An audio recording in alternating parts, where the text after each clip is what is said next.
Delilah Thornfield came charging into my garage party, like she was raiding a cartel compound, one hand waving her phone, the other pointing at my guests, already barking into 911 that she was shutting down an illegal operation at 1247 Oak Street.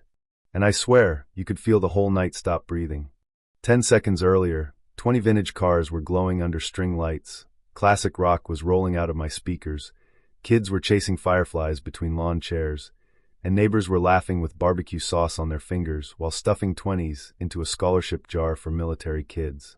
Then Delilah hit my driveway in designer heels, and all that good energy just snapped flat. She thought she had me cornered. That was the funny part. What she didn't know, what made the whole thing so beautiful, was that the quiet guy she'd brushed past while snooping around my '67 Mustang was Chief Rodriguez, standing there in jeans and work boots, holding a paper plate and admiring my headers like any other car nut. Delilah had spent months building this grand little crusade against me, and now she was about to light the fuse on her own destruction in front of half the neighborhood. Let me back up a sec. My name's Miles Juliet, I'm 45, retired Navy, 20 years in, a couple combat tours, one bad knee, one good toolbox, and a daughter named Zoe who's smarter than I'll ever be. After I got out, I bought a corner house with an oversized garage because I wanted space to breathe. And because I wanted to keep doing the one thing that's always made sense to me, bringing dead engines back to life. I got the permits, did everything legal, converted the garage into a restoration workshop, and once a month I opened it up for a charity car show. Nothing fancy.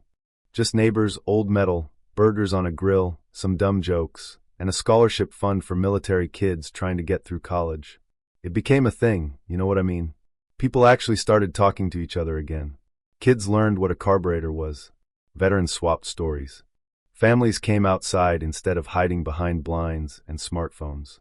My daughter Zoe, 16 and obsessed with automotive engineering, helped me run the donation table. Those nights felt like the kind of America people keep saying they miss. Most folks loved it. Then there was Delilah. You ever meet somebody who mistakes control for purpose? That was Delilah Thornfield.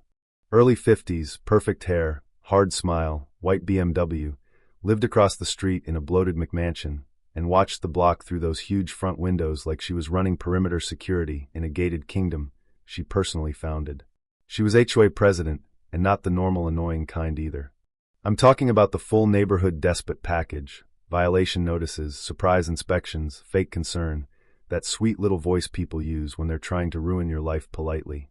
At first it was small stuff. Commercial activity complaints, noise concerns during legal daylight hours, questions about permits I already had framed on the wall. Then it got weird. She started filing complaints with the city, building and safety, fire, code enforcement, business licensing, anybody with a clipboard and a seal. 47 complaints in a single year, same address, same handwriting, same woman. And it wasn't just me. It was the Martinez family after they challenged her landscaping contract, Tommy the firefighter after he voted against one of her fee increases, Mrs. Patterson because her cat wandered into Delilah's flowers. That's when city planning guy Steve Morrison quietly pulled me aside after an inspection and said real low, "Miles, you may want to start looking at public records." That was my first real break. I started pulling documents, dates, filings, complaint logs. And once I got going, man, it was like kicking a rotten wall and finding termites all the way down. Delilah wasn't enforcing rules. She was using bureaucracy like a weapon. Same pattern every time. Target people she didn't like, ignore identical stuff from her friends, hide behind phrases like community standards and neighborhood character. Real cute language for discrimination when you dress it up right. So I documented everything. Meanwhile, she kept escalating. She held a concerned citizens meeting at the community center and put together this dramatic little slideshow called Preserving Our Community Values. I went just for the entertainment. She had grainy telephoto photos of my garage, my guests, kids playing, veterans standing around drinking coffee. Like she was building a federal case against a barbecue. Best part? 3 of her slides showed Chief Rodriguez's unmarked Crown Vic from his Tuesday coffee visits. She had basically assembled an evidence package proving she'd been stalking the police chief for months and didn't even know it. That meeting backfired on her hard. Mrs. Patterson stood up and said she'd been documenting Delilah's own violations. Tommy mentioned half the fire department supported my events. Folks started sharing horror stories right there in the room. By the time it ended, Delilah hadn't rallied the neighborhood, she'd united it against herself. Then came her second mistake. One Tuesday morning, I'm in the garage drinking coffee with Chief Rodriguez, both of us looking over the Mustang, when this building inspector in a wrinkled suit marches up my driveway, acting like Elliot Ness. Says he needs to do an immediate code inspection. He's poking at outlets, muttering about electrical irregularities, doing this whole theatrical routine. Until Rodriguez strolls over with his coffee mug and goes, "Morning, Brad." I've never seen a man's face drain that fast. Suddenly every permit looked perfect. Every outlet was properly installed.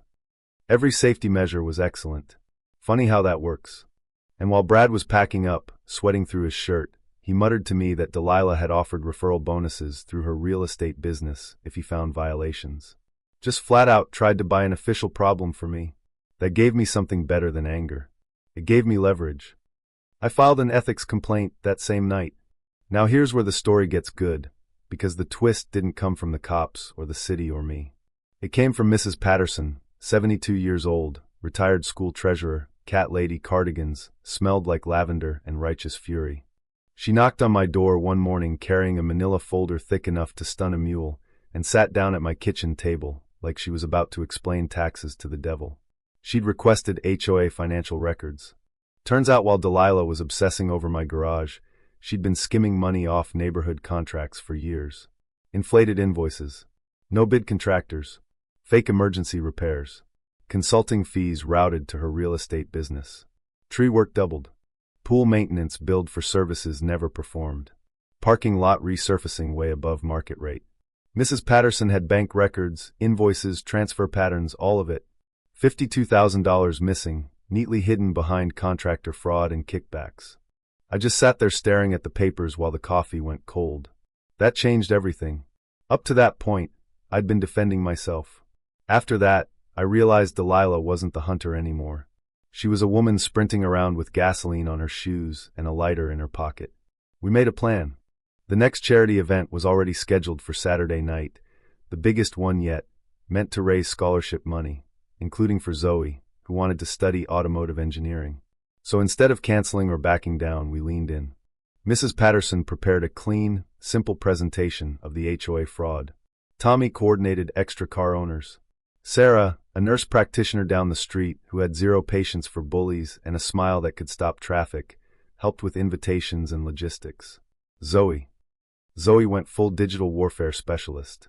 Screenshots, timestamps, folders, QR codes, social media archives, complaint records. That child built evidence packages like she was prepping for trial. And Delilah, because God loves irony, made it all easier. The night before the event, my security cameras caught her sneaking around my garage in black yoga pants, trying to mess with my breaker panel like she was in some suburban spy movie. She didn't know I had a backup generator system. She also didn't know she was being recorded in high definition while committing felony vandalism with the grace of a drunk raccoon. Then Saturday morning, she started calling neighbors, telling them I was unstable, violent, dangerous, some PTSD ticking time bomb terrorizing the block. That one blew up in her face too, because our neighborhood had veterans in it, families in it, people who knew me. The American Legion backed our event publicly, the VFW sent representatives, and suddenly the crowd got bigger. By late afternoon, she was spiraling. She tried to push city officials to cancel the event. Didn't work. Tried to get emergency court action. Judge tossed it. Tried to pressure that same inspector again. He was wearing a wire by then. Yeah, that happened. So by the time evening rolled around, Delilah had already stacked a mountain of bad decisions behind her. But she still had one left. She called 911. Not for noise. Not for permits. She reported a bomb threat at my house. And for 47 surreal minutes, my quiet block turned into a movie set. Deputies, bomb squad, federal people, robots, helicopters, lights washing over chrome and lawn signs, neighbors being escorted out, the whole thing. It should have ruined the event. That was clearly what she wanted. Instead, it made national news. The call got traced right back to her. Once the garage was cleared and found to contain nothing more dangerous than car wax and socket wrenches, federal agents moved fast. By the time we got the all clear to proceed, the story had already spread. Media showed up. More neighbors came. Donations started pouring in. And there, in the middle of all that chaos, with 300 people on the street instead of 50, Delilah made her grand final entrance.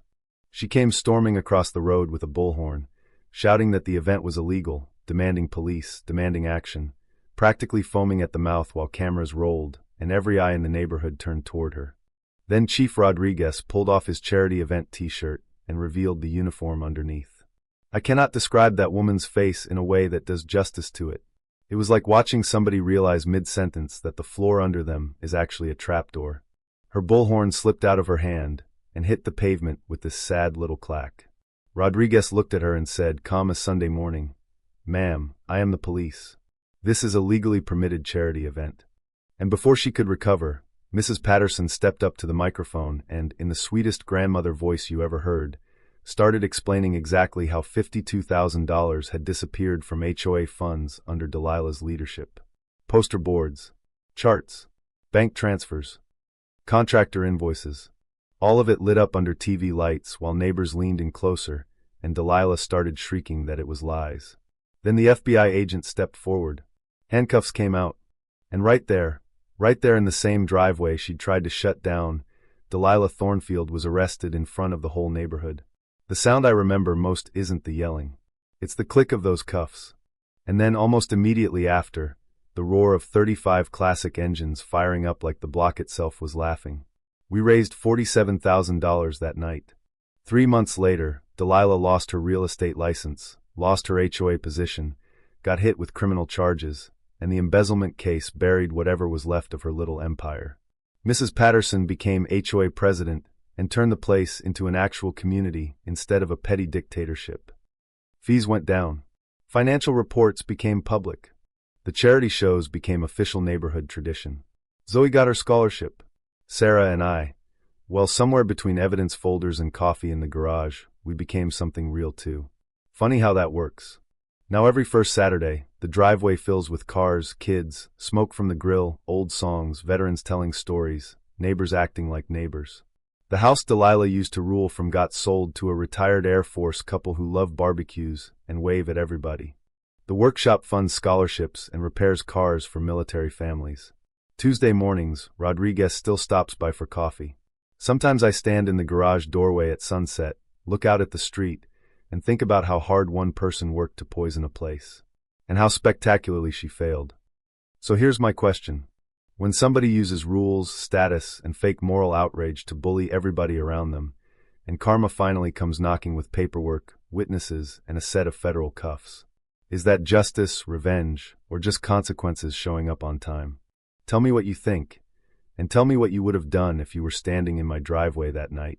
Have you ever dealt with somebody like Delilah? Drop your take, your story, your city. Because I swear, the line between right and wrong gets real clear when the bully finally loses the microphone.